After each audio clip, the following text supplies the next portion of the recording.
Le Seigneur soit avec vous.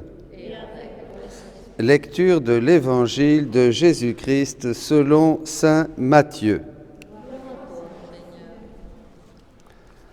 En ce temps-là, Jésus monta en barque, refit la traversée et alla dans la ville de Capharnaüm. Et voici qu'on lui présenta un paralysé couché sur une civière. Voyant leur foi, Jésus dit au paralysé, « Confiance, mon enfant, tes péchés sont pardonnés. » Et voici que certains parmi les scribes se disaient, « Celui-là blasphème. » Mais Jésus, connaissant leurs pensées, demanda, « Pourquoi avez-vous des pensées mauvaises ? En effet, qu'est-ce qui est le plus facile, dire « Tes péchés sont pardonnés » ou bien dire « Lève-toi et marche » ? Eh bien, pour que vous sachiez que le Fils de l'homme a le pouvoir sur la terre de pardonner les péchés, Jésus s'adressa alors au paralysé. « Lève-toi, prends ta civière et rentre dans ta maison. » Il se leva et rentra dans sa maison. Voyant cela, les foules furent saisies de crainte et rendirent gloire à Dieu qui a donné un tel pouvoir aux hommes. Acclamons la parole de Dieu. Louange à toi, Seigneur Jésus.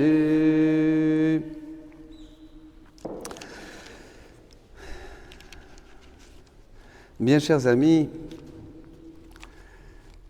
nous nous apercevons que les textes de l'Évangile prennent une dimension absolument universelle, infinie, extraordinaire dans la divine volonté, bien sûr, puisque comme on est dans l'accomplissement, on voit ce qui était en train de s'accomplir dans le Nouveau Testament, comprenez ? Comme dans l'Ancien Testament, on voit comment le Nouveau accomplit l'Ancien. Et évidemment, ça donne beaucoup de lumière à toutes ces belles prophéties que nous trouvons tout au long des textes de l'Ancien Testament. Et alors là, commençons par Amos. Et évidemment, ce pauvre gars, eh bien, il n'a pas choisi d'être prophète. Et ça, je le dis aux missionnaires, je le dis à tous ceux qui aujourd'hui ont une mission, on ne choisit pas d'être prophète et généralement, on ne s'y attendait pas, c'est désagréable. Et puis, les prophètes ne sont jamais, vous voyez, comme Amos et comme tant d'autres, ne sont pas aimés, ne sont pas écoutés. C'est comme ça. C'est le propre de la vocation prophétique. S'il y a un prophète qui parle et que tout le monde écoute et tout le monde le loue et tout le monde dit « Oh là là, il est formidable », vous êtes sûr que ce n'est pas un bon prophète. Ça, c'est sûr. D'ailleurs, Jésus, le roi des prophètes, le prophète, vraiment, le Fils de Dieu, le Verbe incarné, prophète, prêtre et roi. D'ailleurs, vous voyez, il a mal terminé puisqu'il a été sur la croix. Donc, ça c'est très très important. Va, tu seras prophète pour mon peuple Israël. À toutes les époques, il y a des prophètes. Il y a des prophètes, bien sûr, dans l'Ancien Testament.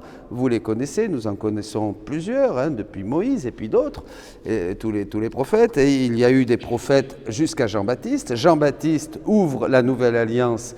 Et il y a après tous les prophètes, c'est-à-dire tous les saints jusqu'à nos jours, tous les saints, ces grands saints qui ont illuminé l'Église par une lumière vraiment qu'ils avaient reçue du Seigneur et qui ont fait avancer toute la barque de l'Église et qui nous ont révélé aussi des facettes, les insondables richesses du Christ. Donc voilà, les saints et beaucoup d'hommes et de femmes jusqu'à Louisa. Et à partir de Louisa, on entre dans le troisième fiat, dans l'Esprit Saint qui achève toute sanctification. Et alors là, Louisa ouvre la porte à une autre nuée de prophètes qui sont les prophètes des derniers temps.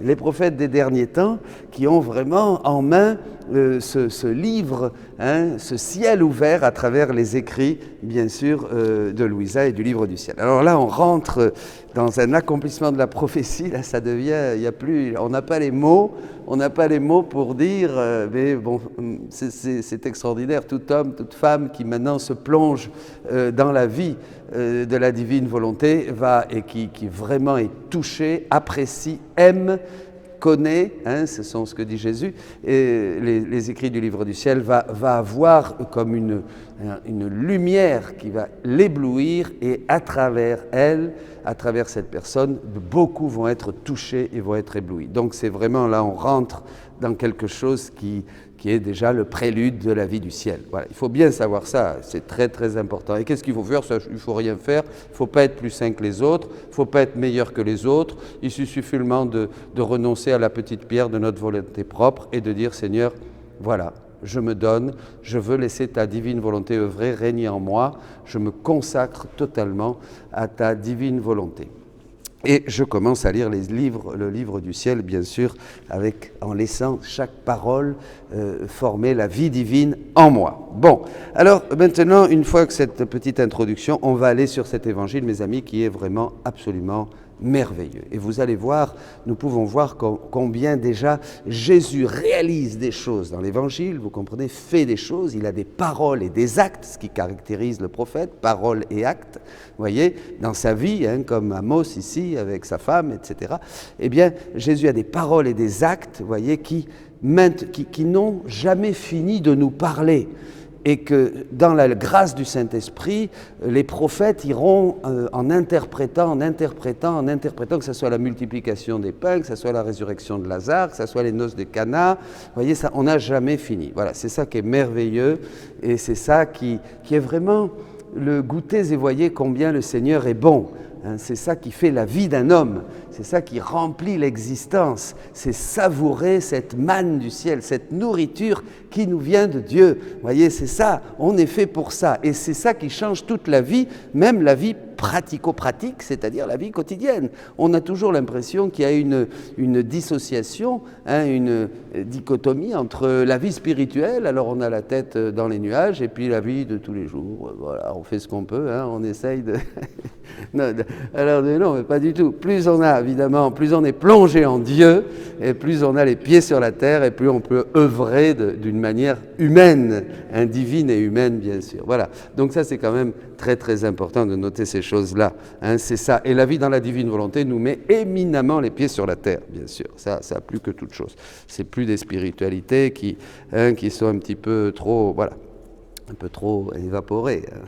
La divine volonté, ça nous ramène les pieds sur la terre et vraiment, on sait où on va, on sait ce qu'on dit, on sait ce qu'on fait. Parce que c'est Jésus qui veut le faire avec nous. Donc, évidemment, c'est difficile de lui dire, écoute, laisse-moi faire ce que j'ai envie de faire et toi, va faire autre chose. Sinon, on n'est plus dans la divine volonté. Vous êtes d'accord avec moi, Bon. Alors, mais revenons à l'évangile parce que c'est extraordinaire. Voilà. Donc, pour accueillir le message d'aujourd'hui et le message de la vie dans la divine volonté, premièrement, il faut la foi. Ça, c'est sûr, il faut la foi.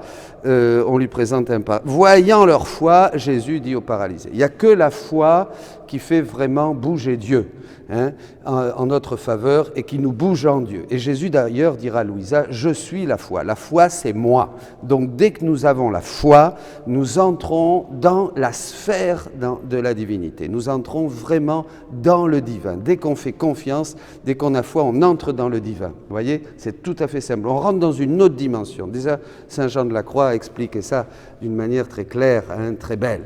La foi nous fait entrer dans une autre dimension. Bon, et alors à ce moment-là, on peut recevoir le message prophétique.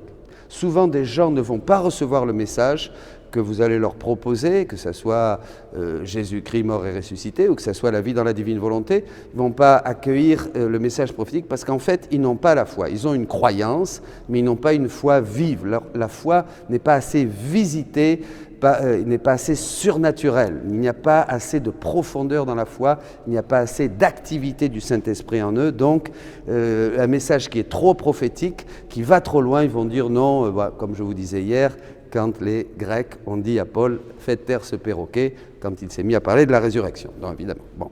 Alors ça c'est très important. Et alors là, on revient à l'Évangile. Qu'est-ce qui se passe ? Jésus voit ce paralysé et lui dit « Mon fils, tes péchés sont pardonnés ». Évidemment, ça ne plaît pas aux Juifs et ils se mettent à penser, et Jésus évidemment, qui est lui-même la divine volonté, bien sûr, qui est Dieu, perçoit totalement les pensées de ces gens qui sont autour de lui, comme il perçoit les pensées de tout le monde. Jésus percevait, il portait en lui tous les hommes, donc il percevait chacune de nos pensées, chacune de nos actions, il savait exactement qui allait continuer sa vie sur la terre. Ça, c'est un autre sujet, je ferme la parenthèse, mais quand même, c'est bon à savoir. Jésus savait exactement ce qu'allait faire Colette, ce qu'allait faire Linda, ce qu'allait faire Michel, ce qu'allait faire Corinne, ce qu'allait faire Dominique, vous voyez. Et il savait exactement ce qui dirait oui en ces temps, puisque nous sommes en ces temps, et qui allait lui permettre de prolonger sa vie sur la terre, c'est-à-dire d'être une humanité de surcroît, d'être un substitut divin, d'être des hommes et des femmes qui sont en fait des Jésus sur terre. Hein? Ça, c'est très important, parce que là, on entre justement dans le message prophétique de la vie dans la divine volonté, qui accomplit vraiment toute l'économie du salut, hein, et fait de l'homme fait entrer l'homme dans une parfaite unité avec la bienheureuse Trinité. Hein. Bon, alors Jésus est là, pardonne, il pardonne. Et là, c'est le cœur de la rédemption. Il est l'agneau de Dieu qui enlève le péché du monde. Jésus va pardonner à cet homme qui est paralysé. Cet homme qui est paralysé, mais cette paralysie, hein, lève-toi et marche, est à comprendre dans la lumière de la divine volonté. Jésus dit à Louisa, je suis venu sur la terre pour sauver mes demeures, pour sauver mes habitations. Vous voyez ? Il est venu sauver ce lieu où il régnait, où il était, où il vivait, où il déployait toute sa vie divine, c'est-à-dire l'homme. Il est ma demeure, et l'homme. Hein? Et j'ai mis tant d'amour, je l'ai formé pour le rendre digne, pour faire de lui un prodige, le rendre digne. Et maintenant, je dois le rendre digne de nouveau. Donc Jésus dit à Louisa, je suis venu sur terre pour sauver mes demeures. Et ce gars-là, paralysé, montre cet homme, comme la femme courbée aussi de Luc, hein, cet homme qui n'est plus digne de l'habitation du roi en lui, qui est déchu, il est paralysé. Il est paralysé. Et Jésus fait allusion aussi aux aveugles, aux aveugles, à ceux qui boitent, à ceux qui n'entendent pas, aux muets, aux sourds et aux muets, etc. Il montre que tout ça, c'est l'homme qui n'est plus. Et alors il vient avec beaucoup d'amour pour rendre de nouveau l'homme digne. Et il lui fait quoi ? Il lui pardonne ses péchés. C'est la première des choses. La première des choses que va faire Jésus-Christ, c'est pardonner nos péchés. Vous voyez ? Qu'une goutte de sang, ça suffirait. Mais ça, ce n'est pas le plus important. D'ailleurs, Jésus dit très clairement à Louisa que pardonner, ça a été vraiment rien pour lui.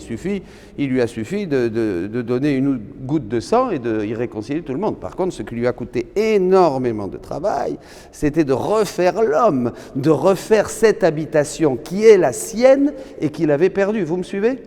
Il devait refaire l'homme. Je suis venu sur terre pour rendre digne, pour refaire mes demeures, c'est-à-dire chacun de nous, tous les hommes de tous les temps. Voyez ? Et la paralysie, bien sûr. Alors, ce paralysé, Jésus explique qu'il est paralysé volontairement. Pourquoi ? Eh bien parce qu'il non seulement il ne fait plus la volonté de Dieu, qui est le minimum pour être chrétien, dit Jésus, hein, mais ensuite, évidemment, il ne vit pas dans la divine volonté, parce que la divine volonté doit être notre nourriture. Sinon, nous sommes paralysés, nous sommes sourds, nous sommes aveugles. Nous sommes livrés à nous-mêmes, nous respirons pour nous-mêmes, nous mangeons pour nous-mêmes, nous courons pour nous-mêmes, nous regardons pour nous-mêmes, nous vivons enclos, enfermés dans une activité qui nous est propre et totalement indépendante de Dieu. Vous me suivez ? Vous me suivez ? Et oui, c'est ça. Mais en fait, qu'est-ce que veut la divine volonté ? Il veut être dans nos actes.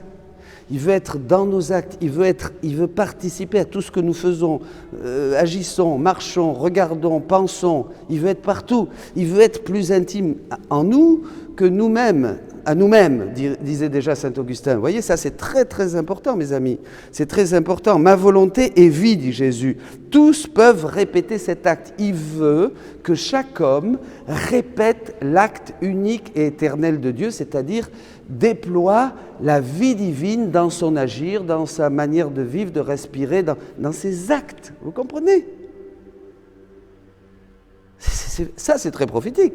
Mais ça, c'est la vérité. Vous voyez, on ne savait pas avant, évidemment. Avant, on ne pouvait pas savoir, puisque ça n'avait pas été révélé. Maintenant, on le sait. Hein ? Et il le dit, pour former la vie divine œuvrante en nous, en vous. Je veux former ma vie divine œuvrante en vous. Hein, sans ma volonté, vous êtes des membres paralysés, dit Jésus. Sans la volonté, on est des membres muets, on est des membres aveugles, Alors évidemment, on voit le soleil, on voit son conjoint, on voit son ami, on voit ce qu'il y a autour de nous, on voit le soleil, hein, on bouge, on mange, on court, on fait du sport, on fait tout un tas de choses. Mais dans tous ces actes, la divinité, la vie divine n'est pas incluse. Elle ne me fait pas bouger, je ne l'ai pas invitée. Vous comprenez ? Donc on est paralysé, c'est-à-dire que tout ce qu'on fait reste enfermé dans la sphère humaine. Jésus explique un peu plus loin que dès qu'on invite la divine volonté à agir en nous, nos doigts, nos yeux, nos mains, nos paroles, dans chaque acte, ont une répercussion dans tout l'univers et sont transtemporelles, c'est-à-dire agissent dans le passé, le présent et le futur. C'est-à-dire, nous faisons les œuvres de Dieu. Ça vous rappelle quelque chose ? Vous ferez les œuvres que je fais et vous en ferez de plus grandes encore, dit Jésus. Vous comprenez ? Mais c'est pourquoi ? Parce qu'on a seulement invité la divine volonté dans nos actes. L'intention change l'acte qui était un acte humain en acte divin. C'est-à-dire maintenant, je vous parle de manière divine. Parce que j'ai l'intention d'inviter la divine volonté à changer cet acte de Dominique et que ça devienne un acte divin. Donc cet acte divin que je vous dis à vous et que vous entendez, non seulement je le dis à vous, mais je le dis aux générations passées, présentes et futures, il atteint tous les hommes, il influence tous les cœurs, le cœur du pire des pécheurs comme le plus grand saint. Il réjouit le ciel maintenant parce que les saints disent « enfin, que c'est beau, qu'est-ce qu'on a attendu nous pour entendre des choses pareilles ?» Ils ne le savaient pas les saints, puis c'est complètement prophétique, c'est pas parce que je suis meilleur que les autres, loin de là d'ailleurs, hein, mais c'est tout simplement parce que je dis des choses que je lis, que je découvre, que je reçois de Dieu. Vous comprenez ? C'est incroyable ça. Alors je reviens, bien sûr, sans ma volonté, l'homme est un membre paralysé. Et ce paralysé ici, eh bien il est vraiment paralysé, mais on voit ce que veut nous faire comprendre Dieu. Si ma divine volonté n'agit pas en vous dans tout ce que vous êtes, si vous êtes paralysé, c'est-à-dire vous ferez des choses, mais c'est des choses qui n'iront pas loin. Ça n'ira pas loin. Vous ferez rien, quoi. Peut-être quelques bonnes actions par-ci, par-là, un peu de vertu. Vous comprenez ? Tandis que dès que vous êtes dans la divine volonté, vous ferez ce que j'ai fait, c'est-à-dire vous calmerez le vent, les tempêtes. Vous agirez partout. Vous serez des bombes de puissance divine, agissantes, œuvrantes, partout, toujours, dans tous les temps, dans toutes les générations. Parce que le ciel et la terre passera, mais mes paroles ne passeront pas. Vous comprenez, c'est extraordinaire. Alors, voilà. Et Jésus dit en plus que c'est très dur pour lui de ne pas pouvoir communiquer ces choses, qu'il souffre de ne pas être encore assez dans l'homme et que l'homme soit en lui. Le triomphe de ma volonté, c'est la volonté humaine œuvrant, agissant dans la divine volonté. C'est nous qui bougeons Dieu dans la divine volonté. On n'attend pas passivement que Dieu fasse quelque chose en nous avec l'aide de sa grâce. C'est nous qui décidons d'agir, de faire agir la divinité. C'est extraordinaire. Et c'est le chemin du retour. Qu'est-ce que fait cet homme ? Lève-toi, prends ta civière et rentre dans ta maison. Il a été pardonné de ses péchés, ça c'est la rédemption, c'est le sang de Jésus, sa croix et sa résurrection. Il a reçu le pardon, il s'est converti, il est pardonné de ses péchés, il prend sa civière. Voilà, c'est ça, il prend sa croix de tous les jours, il prend sa civière, mais il la dépasse complètement. Maintenant, il rentre à la maison, il se leva et rentra dans sa maison, c'est-à-dire le Père. Il revient dans le royaume, mais bien sûr, il revient dans le royaume, vous voyez, il revient dans le royaume pour agir comme un fils légitime, c'est-à-dire que cette histoire du paralysé, cet épisode nous montre vraiment, maintenant avec une lumière nouvelle prophétique dans la divine volonté, exactement le but pour lequel nous avons été créés. Dieu veut que cet homme paralysé, c'est-à-dire tous les hommes pécheurs paralysés, rencontrent le Christ, qui est le soleil. Un jour, Jésus dit à Louisa, « Je suis le soleil », mais quelquefois, quel dommage, parce que j'irradie mes rayons, ma lumière et tout ça, et les autres, il y en a qui sont là, ils ne profitent de rien, ils ne profitent pas du soleil, ils ne profitent pas de mes rayons. Et là, cet homme paralysé se trouve devant le Christ, le soleil, le Verbe incarné. Et il reçoit le pardon de ses péchés, il laisse sa civière, il se met debout et il rentre à la maison. Il est sur le retour et il répond à l'appel, c'est l'appel universel de toutes les créatures à revenir au rang, à l'ordre, au rang et au but pour lequel nous avons été créés, dira Jésus à Louisa. C'est extraordinaire, mes amis. Voyez, la lumière que peut donner la divine volonté. Et il rentre. Et alors, qu'est-ce qui se passe? Et on termine avec ça. C'est très beau, hein? Et tous les gens sont là. Ils rendirent gloire à Dieu qui a donné un tel pouvoir aux hommes. Ah, j'aime ça, j'aime beaucoup. Aux hommes. Ils rendirent gloire à Dieu qui a donné un tel pouvoir aux hommes.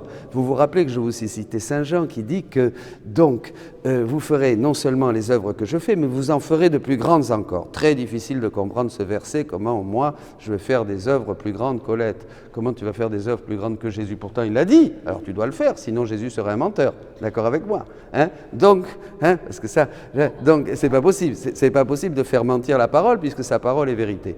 Hein? Donc tous nous sommes appelés, mais bien sûr, Dieu nous donne à tous le pouvoir de faire des œuvres encore plus grandes que celles que Jésus a fait historiquement sur la terre, puisque dans sa divine volonté, nous sommes à son égal et nous agissons en tant que divine, que dans des actes divins. Vous comprenez? Donc on peut faire tout ce qu'on veut.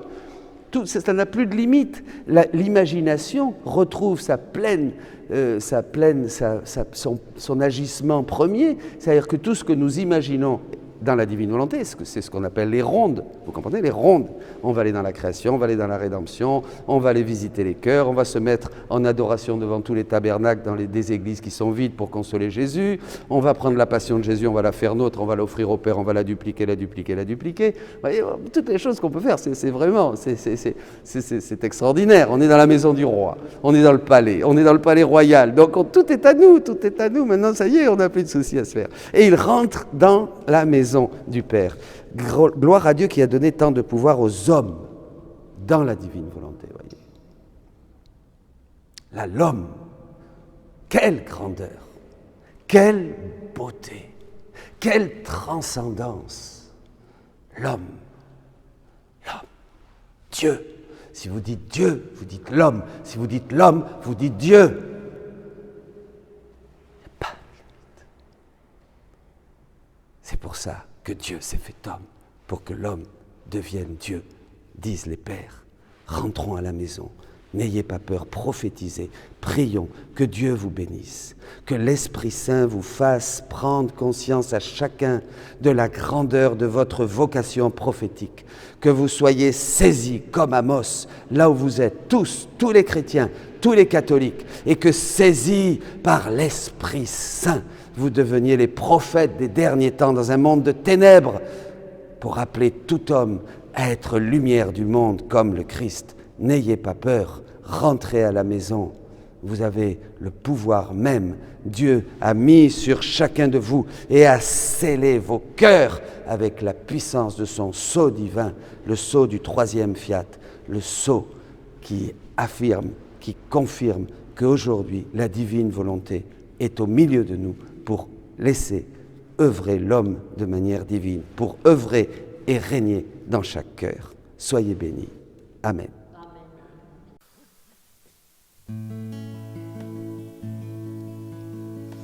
Il est des âmes sur la terre qui cherchent en vain le bonheur. Mais pour moi c'est tout le contraire. La joie se trouve dans mon cœur. Cette joie n'est pas éphémère. Je la possède sans retour. Comme une rose printanière, elle me sourit chaque jour. Lorsque le ciel bleu devient sombre et qu'il semble me délaisser, ma joie c'est de rester dans l'ombre, de me cacher, de m'abaisser. Ma joie c'est la volonté sainte de Jésus mon unique amour. Ainsi je vis sans nulle crainte, j'aime autant la nuit que le jour. Ma joie c'est de rester petite, aussi quand je tombe en chemin, je puis me relever bien vite, et Jésus me prend par la main. Alors le comblant de caresses, je lui dis qu'il est tout pour moi, et je redouble de tendresse lorsqu'il se dérobe à ma foi. Ma joie c'est de lutter sans cesse afin d'enfanter des élus. C'est le cœur brûlant de tendresse de souvent redire à Jésus: pour toi toi mon divin petit frère, je suis heureuse de souffrir. Ma seule joie sur cette terre, c'est de pouvoir te réjouir.